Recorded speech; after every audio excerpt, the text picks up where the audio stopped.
9 number, নফল এবাদত বাড়ায়া দিবেন। নফল এবাদত বাড়ায়া দেওয়া। এখন তো আমাদের সমাজে নতুন প্রশ্ন কি জানেননি, হুজুর সুন্নত না পড়লে কি কোনো ক্ষতি আছে? ইমাম সাহেবদেরকে জিজ্ঞাসা করেন, জ্বালা এলা এগুলো জিজ্ঞাসা করেন কি নতুন, এগুলা কিন্তু ওরা করে না, ওদেরকে একদল শিখায় এগুলা।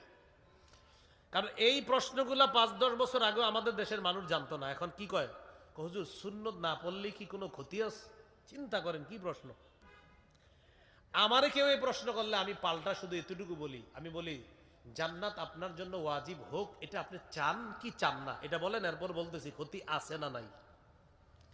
এখন তো টেনশনে আপনি বলেন কোন মুসলমান কি বলবে চাই না?